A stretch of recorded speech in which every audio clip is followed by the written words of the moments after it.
Hello everyone, it's Bella Malloy here, host of Seek Travel Ride.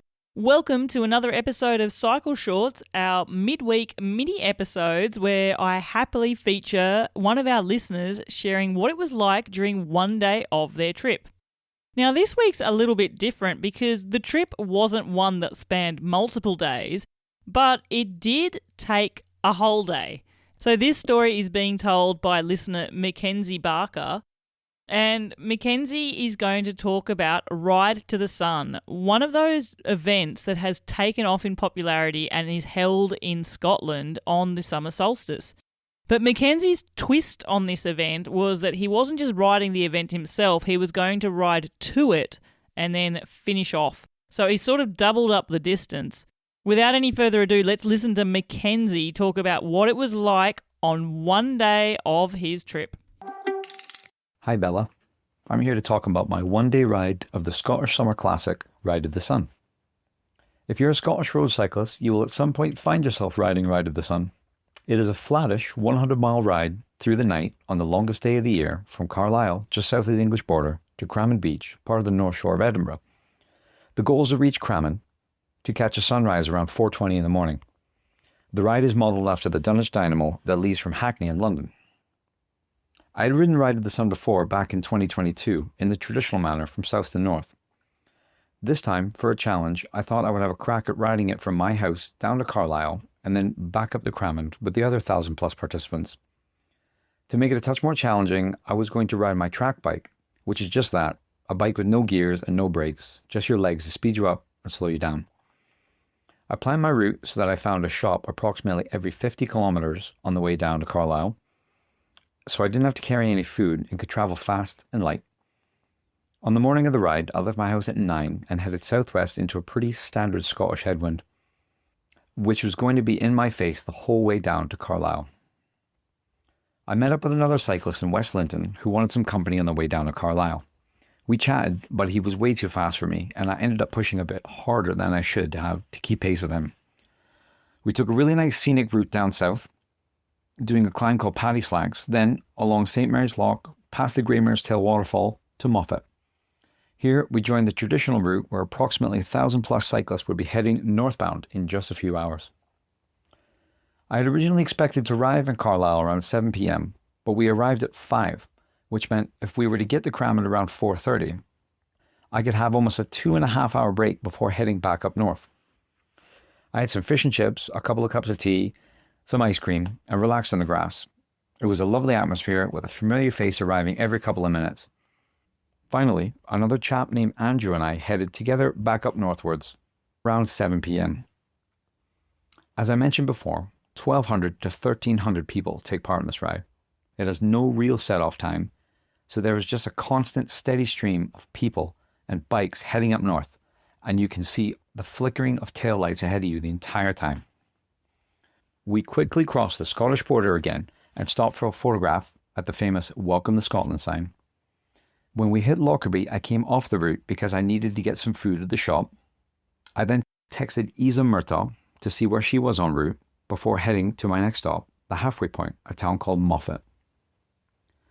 Isa was there because her husband had earlier in the day taken the train south to Lockerbie and was planning on joining the Ride of the Sun route there, but he was going to run the 73 miles to Cramin Beach. I quickly found her in Moffat, harassing a fellow cyclist who had a PBP jersey on. I grabbed Isa, we found Andrew, and we headed up the only real climb on the Ride of the Sun route, the Devil's Beef Tub, which usually takes about 30 minutes to get up. As we were climbing, we were passing cyclists and chatting, following the constant stream of flickering red lights snaking their way up into the darkness. At the top, the organisers have a person playing bagpipes to signify the route being halfway over and the top of the hill. Now comes the bit that I wasn't looking forward to. It's a 23 to 25 minute descent down to the next checkpoint, the Crook Inn. Organisers have set up a cyclo rave with loud techno music and bananas. It's the last real stop before the finish. 25 minutes on descending on a track bike is horrible. Cadence is very high and relentless, about 120, 130 revolutions per minute. Isa and Andrew could freewheel, so they disappeared down the hill, and I tried to manage my descending speed the best I could so I could still perform an emergency stop if required.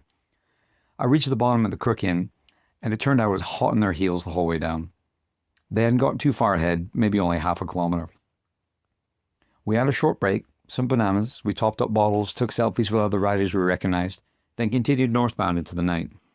By now, Isa and I kept checking Tom's GPS tracker to see when we would run into him, as he was still running to Edinburgh and was only a short distance ahead of us. The three of us continued riding north through the night, and we eventually hit Pennycook around 1:30 in the morning and finally spotted Tom. He was still running towards Edinburgh, and he was about 6 or 7 miles from the finish.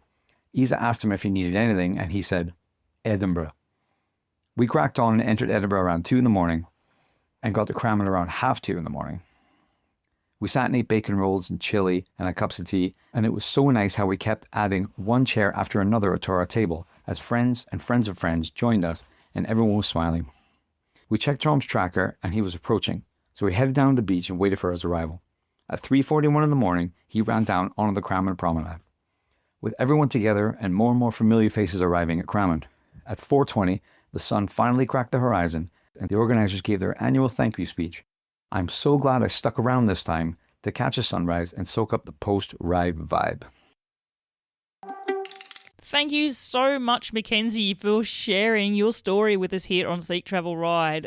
I love the idea of this event, and I especially love the idea that so many people are taking new twists on it, that the event itself isn't just the thing that's getting people to it, but the extra adventure that you took on to actually ride that extra distance.